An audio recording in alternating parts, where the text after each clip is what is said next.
Hi, welcome back to my channel Lucky Tiffins. ಇಂದಿನ ಅಡಿಗೆ ನುಗ್ಗೆಕಾಯಿ ಸಾಂಬಾರು. ಮೊದಲಿಗೆ ಒಂದು ಕುಕ್ಕರಲ್ಲಿ ಒಂದು ಬೌಲ್ ಬೇಳೆಯನ್ನು ಹಾಕ್ಕೊಳ್ಳಿ, ಅದನ್ನು ತೊಳೆದು ಹಾಕ್ಕೊಳ್ಳಿ. ಅದಕ್ಕೆ ಅದು ಮುಳುಗುವಷ್ಟು ನೀರನ್ನ ಹಾಕಿ, ಒಂದು ಸ್ಪೂನ್ ಉಪ್ಪು ಮತ್ತು ಒಂದು ಸ್ಪೂನ್ ಅರಿಶಿಣ, ಹಾಗೆ ಸ್ವಲ್ಪ ಆಯಿಲ್ನ ಹಾಕಿ, ಒಂದು ಸ್ಪೂನ್ ಆದರೆ ಸಾಕು.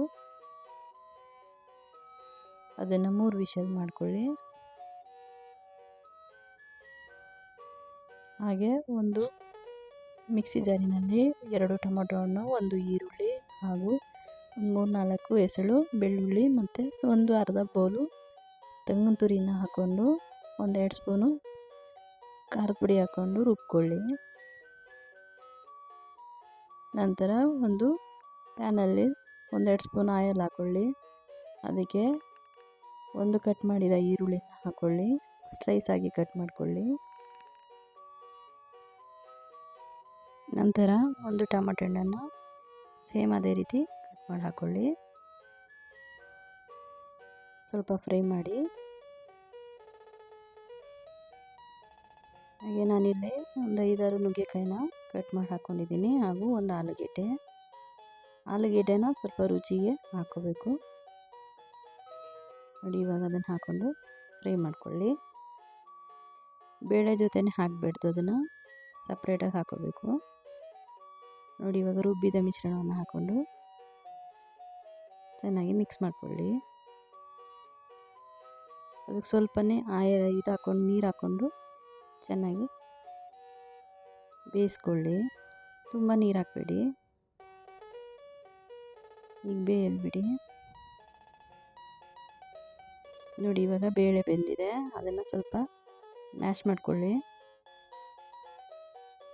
ರುಬ್ಬೋದೇನು ಬೇಡಿ, ಹಾಗೆ ಮಾಡ್ಕೋಬೇಕು ನೋಡಿ. ಇವಾಗ ಅದನ್ನು ಸಾಂಬಾರಿಗೆ ಹಾಕ್ಕೊಳ್ಳಿ. ಈಗ ಗಟ್ಟಿಯಾಗಿದ್ದರೆ ಸ್ವಲ್ಪ ನೀರು ಹಾಕ್ಕೊಂಡು ತೆಳು ಮಾಡ್ಕೊಳ್ಳಿ.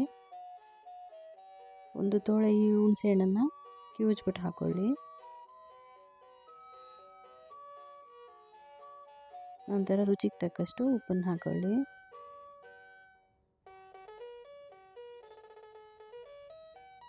ಅದಕ್ಕೆ 1 ಸ್ಪೂನ್ ಗರಂ ಮಸಾಲ, 1 ಸ್ಪೂನ್ ಅಚ್ಚ ಖಾರದ ಪೌಡ್ರು, 1 ಸ್ಪೂನ್ ಅರಿಶಿಣ ಹಾಗೂ 1 ಸ್ಪೂನ್ ಧನಿಯಾ ಪೌಡ್ರನ್ನ ಹಾಕ್ಕೊಂಡು ಚೆನ್ನಾಗಿ ಮಿಕ್ಸ್ ಮಾಡ್ಕೊಳ್ಳಿ.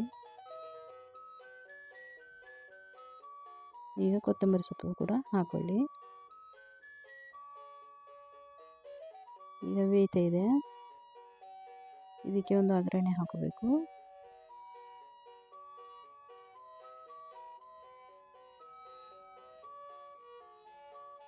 ಚೆನ್ನಾಗಿ ಕುದಿಸ್ಕೊಳ್ಳಿ, ಬೇಯಬೇಕು ನುಗ್ಗೆಕಾಯಿ ಅಂತ. ಒಂದು ಬಾಣಲೆಯಲ್ಲಿ 1 ಸ್ಪೂನ್ ಆಯಿಲ್ ಹಾಕ್ಕೊಳ್ಳಿ, ಹಾಗೂ 1 ಸ್ಪೂನ್ ಸಾಸಿವೆ, ಒಂದು 5-6 ಜಜ್ಜಿದ ಬೆಳ್ಳುಳ್ಳಿ ಹಾಕ್ಕೊಳ್ಳಿ, ಹಾಗೂ ಕರಿಬೇವು ಸೊಪ್ಪನ್ನು ಒಗ್ಗರಣೆ ಹಾಕ್ಕೊಳ್ಳಿ. ಚೆನ್ನಾಗಿ ಫ್ರೈ ಮಾಡಿ ಅದನ್ನು ಸಾಂಬಾರಿಗೆ ಹಾಕ್ಕೊಳ್ಳಿ ನೋಡಿ. ಆಗಿದೆ ಮದುವೆ ಮನೆ ನುಗ್ಗೆಕಾಯಿ ಸಾಂಬಾರು ರೆಡಿ. ನಮ್ಮ ಚಾನಲ್ ಇಷ್ಟವಾದರೆ ಸಬ್ಸ್ಕ್ರೈಬ್ ಮಾಡಿ, ಶೇರ್ ಮಾಡಿ, ಲೈಕ್ ಮಾಡಿ, ಹಾಗೂ ಕಮೆಂಟ್ ಕೂಡ ಮಾಡಿ. ಮುಂದಿನ ಅಡಿಗೆಗಳಿಗೆ ಸಹಾಯ ಆಗುತ್ತೆ. ಧನ್ಯವಾದಗಳು.